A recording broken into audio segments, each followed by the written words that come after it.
Hello Internet, welcome to Making Money. My name's Eric and this is your Daily Dollar, our financial segment where I give you one lesson every day to help you reach financial goals and make money and all that good stuff. I'm home, which is nice. I'm going to be home for a few days, which is a better place to do these videos because it's a little easier to set up here. And then I will be flying back out again, out into the world. So we'll be doing some more remote for the next few weeks after that. So really 2 weeks anyways. Today, we're talking about making money because that's the channel and that's what these videos are about. Specifically, we talk a lot about your primary source of income. And we mentioned a bunch that your primary source of income in most cases is probably earned income. But we really haven't talked about how to get earned income. You get a job, but how do you get a job? Today's lesson, how to get a job. Nice and easy, very high level. This is going to be kind of interesting, especially in the world these days. Obviously, there's a lot going on in the world these days, but specifically in the job market. Depending on what industry you're trying to get into, there could be a ton of jobs available for you right now. You could just walk out into the job market and be able to pick which job you want. Other industries, on the other hand, might be a little more difficult. They might not have as many available right now. So this is going to vary a little bit depending on what kind of job you're looking for or what industry you're getting into. But hopefully this will still help regardless. We're going to kind of treat it as a midpoint and say that there isn't a ton of jobs available, but there isn't also no jobs available. We'll kind of go off that assumption. You might have to pivot a little bit depending on your situation, but hopefully it's a better situation than what we're even going through. So, getting a job. Let's say you're getting a new job. Let's say it's in an area that you've never been in before. Getting into a new industry or starting a new career path is probably the most difficult job portion. An entry-level job can be very difficult because a lot of entry-level jobs require you to have experience, even though by definition it's entry-level and you wouldn't have that experience. Don't worry, you're not alone if you think that's a weird situation. That is a very strange situation. But you are not without options.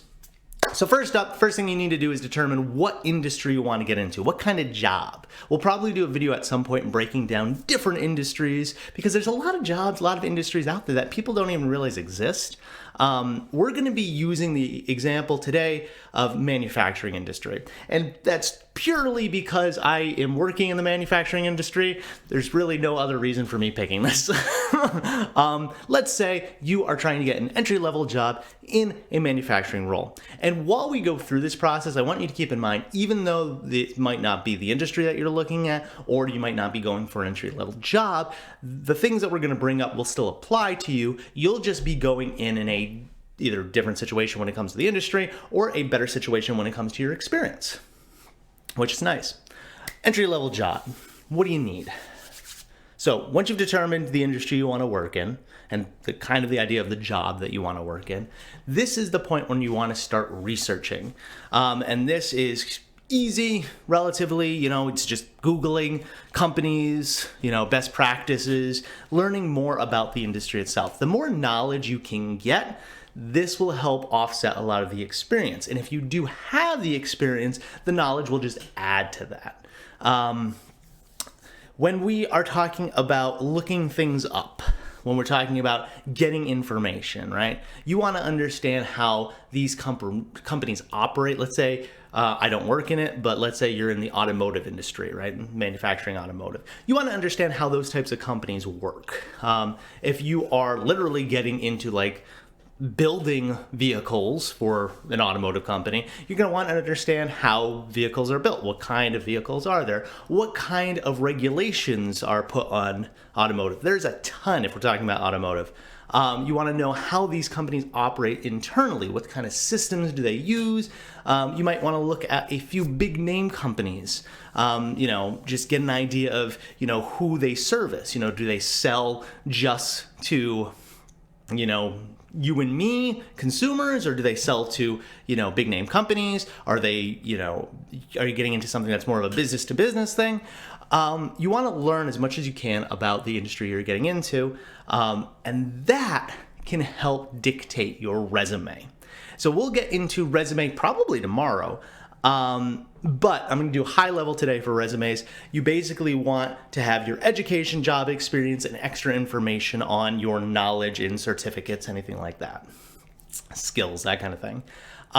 You can beef up your resume by filling out different pieces of information that you collect along the way. If you realize, okay, I need to be a good problem solver to be able to do this job, if you are a decent problem solver, put that on your resume. That's a skill that you have. Identifying what skills you have that meet the job requirements, that's going to be huge, especially if you don't have a lot of that work experience to be able to back it up. Again, with education, you might have the same situation. If you don't have a lot of formal education, going online and finding ways to get certificates, LinkedIn Learning is a good example when it comes to this.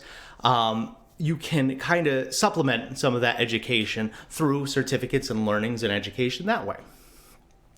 Once you have packed in all of that information into a resume, you know what job you want to go into, you've got the experience, or either the experience or the knowledge, or both, or some supplemental training, then you can start looking at jobs. If you are looking at entry-level jobs, there's a few things to consider. The biggest thing in my mind is that when you're going for a job, you want to be going for an employer that's a good employer, right? You want a company that is stable. It might be a company that's been around for a while. It might be a company who, will look to promote within. Really research the companies that you're looking to get into. You don't want to put yourself in a situation where, I've worked really hard to get my first job here, but I'm in a career path, or I'm in a company where there's really no movement. I'm stuck. And I'm sure that a lot of people are in that situation. I know a lot of people are in that situation where they're in a role or they're in a company and they don't feel like they can get out, that there's no room for movement. They can't move up, and it's just locked in. We will definitely be doing videos about how to get out of those situations, so stay tuned for that as well. But you do want to make sure at this point that you are picking a company and a route, your job path, that is something that provides growth opportunities. Again, this can be difficult, one, to find if you're in an industry specifically that doesn't have a lot of jobs available, but it is something that you should consider. Obviously, pay is going to matter, and this is going to dictate, or this is going to be something that you have to determine what you're willing to spend, your time making. Understand that at the beginning you may make less than you want to. There's always the ability to show that you are good at the role, that you know what you're doing, work hard, and make more money as you go. We talked about a little while ago that sometimes it's better to take on more responsibility than it is to get more money right away, because you can kind of grow your network from within and advance yourself later on.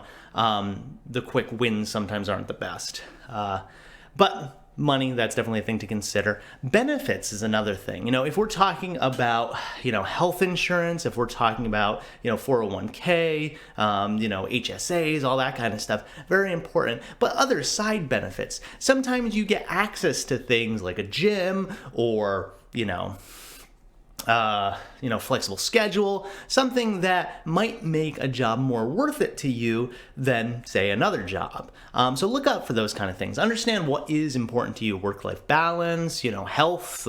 Is it just a situation where you need to work as many hours as you can? Do they have overtime? That could be something. So keep in mind the benefits, also always important. And then at this point, you're at a pretty good spot where you've identified a company or a job that you want to get into. What you'll be able to get out of it, what you're looking to get out of it. And remember, when you go into a job, it's got to be a good match for them. They're investing in you, and that's what hiring is basically, a company investing into a person to be able to do part of the work that needs to get done. But it also has to be a good fit for you. Is the company right for you? Does it meet your values? Knowing a company's values can be big. And if you go in having done some research, that really shows an employer that you're really thinking about the company. It matters to you what kind of role you're getting. Don't be afraid to ask questions. When we talk about, now that we know what job we want to get into and we know what company, we're talking about that interview process now.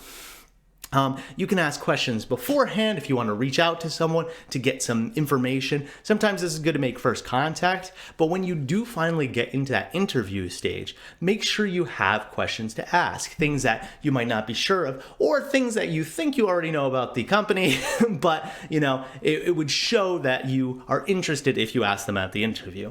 Having some background is great, but you can also use the interview as a chance to learn more about the company.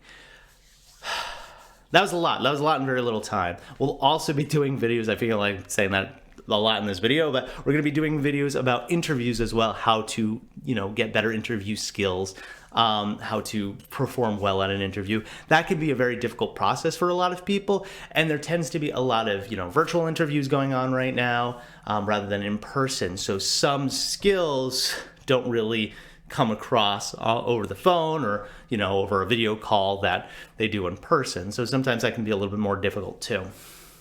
But at this point, you're in a good spot.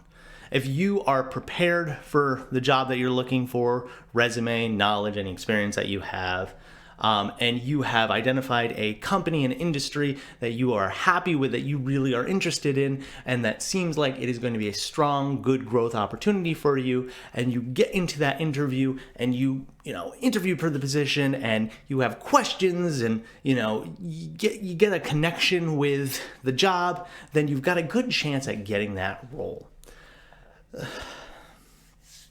The only other thing that I'm going to point out is role hopping today.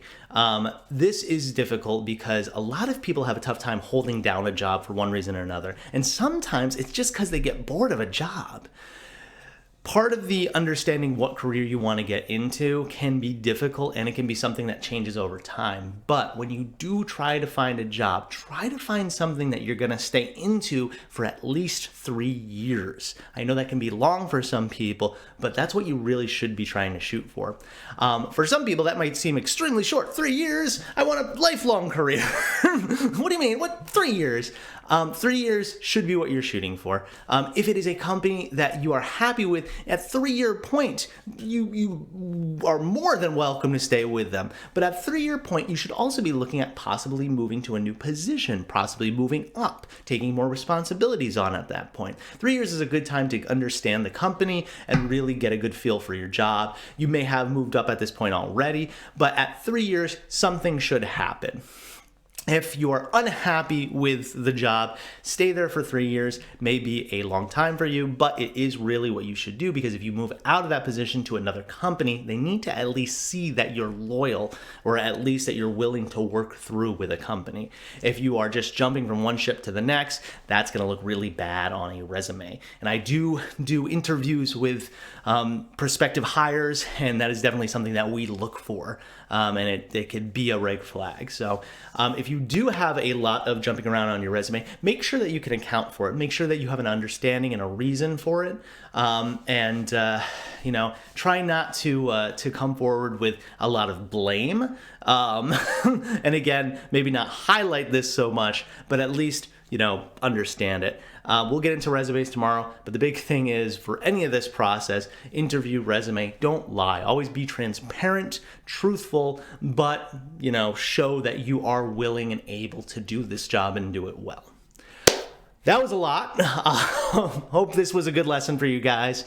We will be breaking down all the things that we talked about, so a lot more to come. And I will be, talking to people on Twitter that has any questions specifically on different parts of the job. So hit me up on Twitter, link in the description. I'm interested. Are you currently looking for a job?